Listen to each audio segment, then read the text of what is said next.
Hello, everyone, and welcome to this episode of Talking About Rock, sponsored by School of Rock, North Buffalo. I'm Rob Edwards. Well, I hope everyone had a happy and fun Halloween. I attended the Buffalo 97 Rock Rocking Halloween Haunt Fest at the Backlot Entertainment venue in Akron, New York, which included some local bands, Jim Crean's Hair Nation, Flipside, Box of Wine, and Runaway Train Band also played. Plenty of great music. Really great costumes, some really interesting stuff. It's great as always to see Jim Crean and Hair Nation. Great show as always. On Sunday, I was invited to check out Osmosis, a world-class tribute to Ozzy Osbourne at the Turning Stone Casino in Verona, New York. It's great to get a chance to reconnect with the band. We had not talked with them since the interview last year on Talking About Rock, and just an extremely accurate, phenomenal performance from the entire band. And Ricky Woods, who is our Ozzy, has a chillingly accurate voice for Ozzy and Sabbath material. It really blew me away. Just a great show. Thank you to Silver Mountain Management and drummer Jimmy T for the warm welcome when we attended the show. All right, so on to today's guest. Hailing from Manzique, France, he started music at a young age, playing drums, and then switching to guitar. He achieved some great success in France with his band, Café Bertrand. And in 2012, he migrated to California and started Hollywood Monsters with Don Ari on keyboards, formerly from Deep Purple, Whitesnake, Gary Moore, MSG and Ozzy, and Tom Bogart on bass. He has also toured with former Iron Maiden vocalist Paul Di'Anno and has done multiple other projects, NON, DOD, and also including a Spanish version of the Scorpions' Rock You Like a Hurricane for the Hellboy soundtrack in 2019. Today, he is here to talk with us about his two latest projects, Scream Taker and Alpha Mountain. Next, we speak with multi-instrumentalist Steph Honde. Next on Talking About Rock.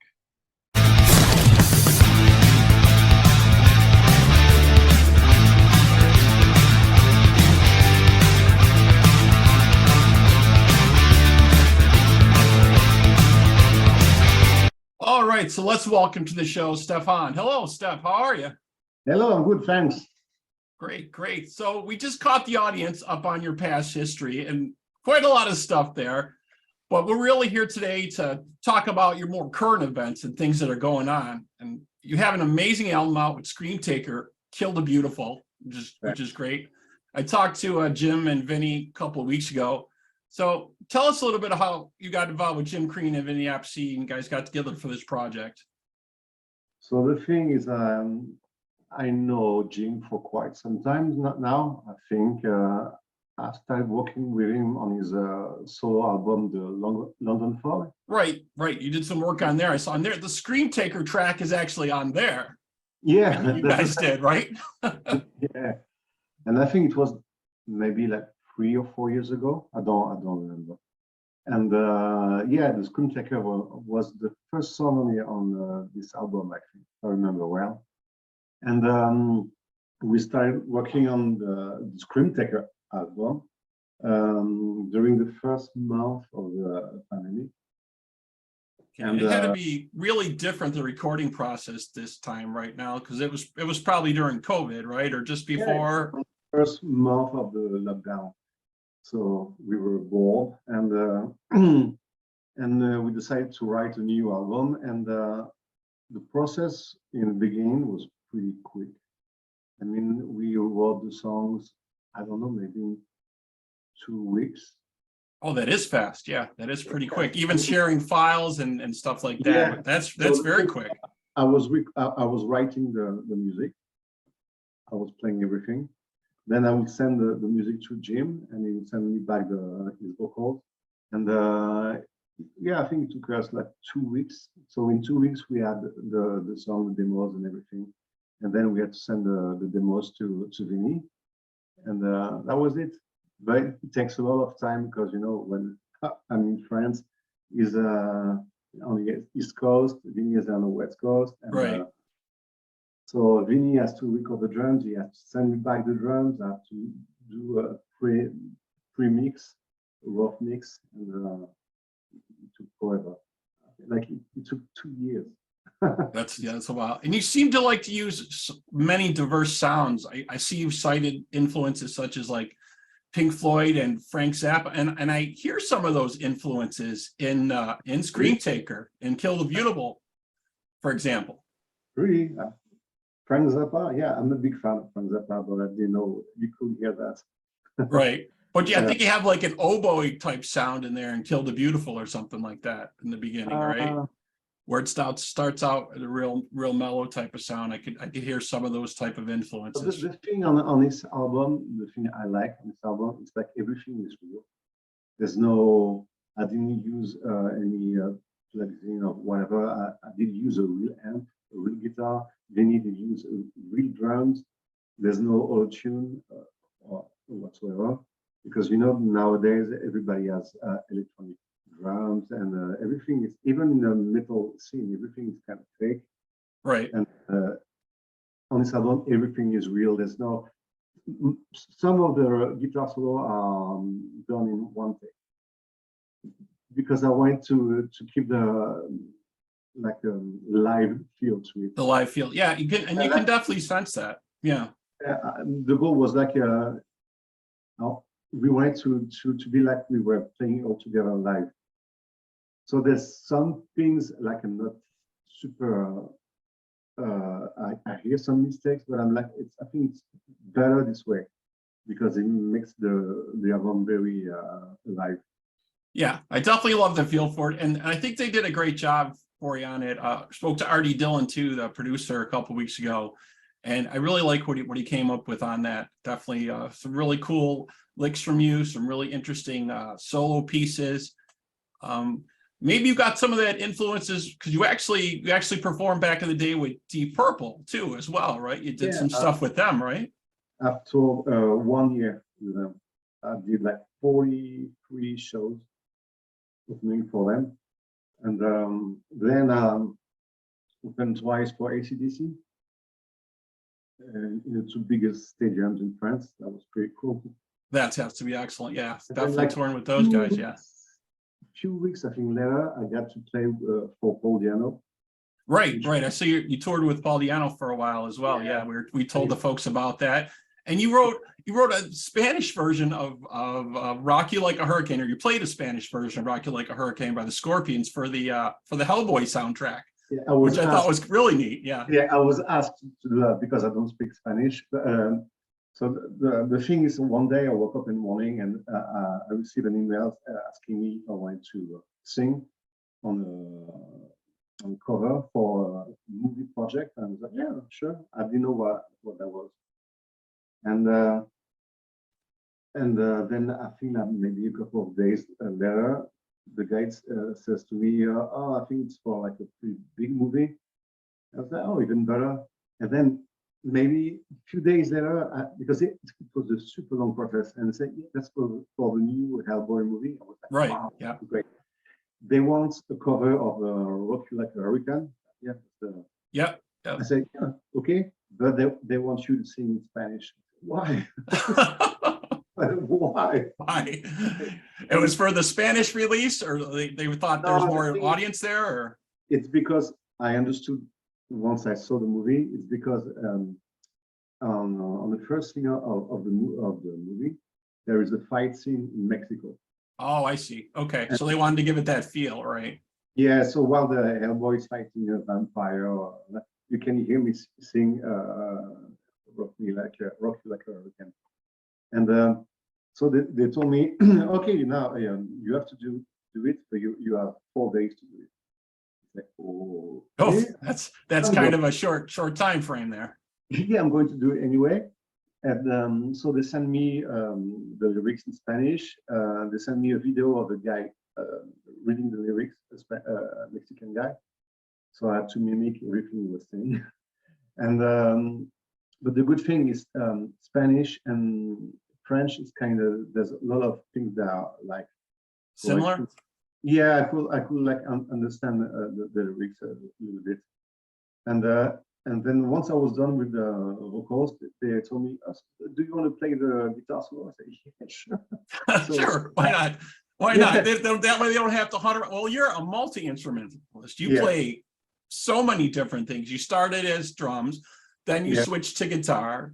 The list of stuff is just crazy, right? That you're playing. Yeah, the thing I chose to play guitar because I wanted to write songs.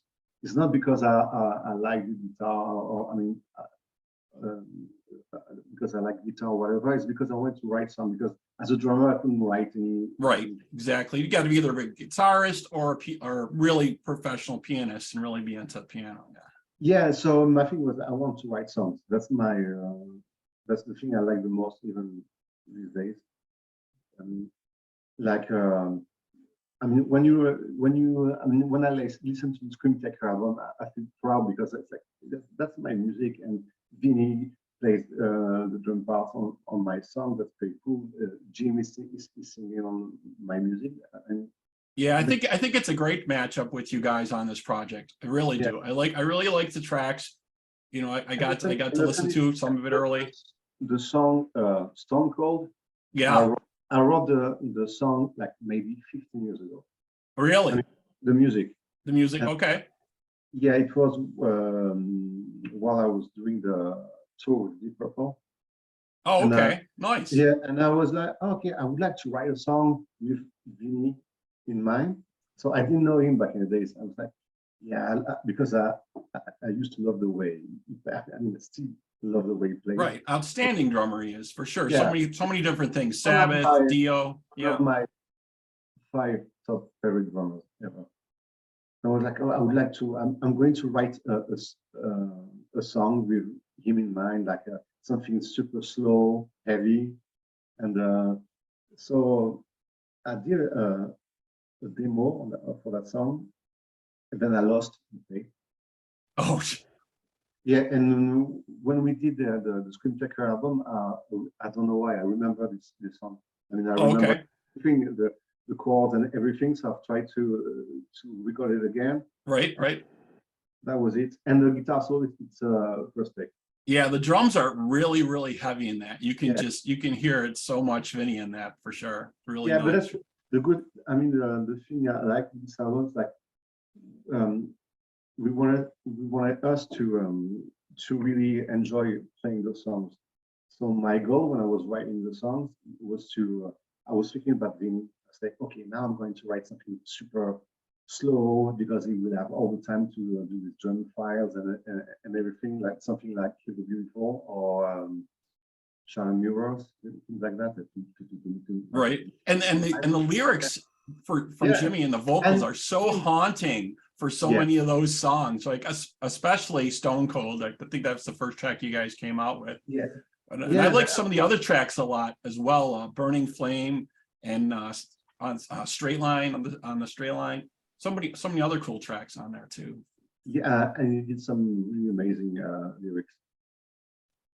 Yeah, That's so when I saw the booklet, I was like, yeah, that's really some good lyrics. that's some cool stuff he came out with for that. I really love that stuff for sure. Yeah, that's not only like that's more that's deeper than that. Yeah, there's all kinds of influences there. You can hear your influences of stuff. You can hear Jim's. You can hear Vinny's heavy sound for the Sabbathy Dio mix in there. Yeah, It's really, really cool. So I keep asking everybody. I've asked Jim a couple times. What are the plans for Scream Taker? You guys got maybe some tour on the horizon or things that are being chatted about? I think. I hope. Yeah. Jim is working on it for me. So hopefully next year. And I would love to. I mean, we all excited to play together. I think it would be great. I know Vinny's working on some stuff with Last in Line right now. Yeah. But maybe after that, that would be nice. Yeah, that Spring, summer type of thing or something. Yeah, and if we can do that, then maybe we will write another album, and you never know. I would hope so. I hope you guys definitely do something else. But you also have a second project. You are a busy guy. You don't stay still. You got always stuff going on. I'm sure you're always writing all the time. So you have a second project out called Alpha Mountain. Tell us how that started. So that was even faster, quicker. It was, I don't remember. I know this singer called Buccio. He was in a French band like in 20 years ago. It was a pretty famous band called Watcha, like a new metal band. And the thing is, like, we share the same birthday, so we used to wish each other every year happy birthday and blah blah blah. Right, right. And then one Sure. day, it told me, "Oh, we should write a song together," and I was always busy. I couldn't do it. Right. You have a lot of stuff going on. You have a Yeah, laundry list of things you accomplished. Yeah. And this year I had a little more of time out of the window, and I said, "Okay, I'm going to do something."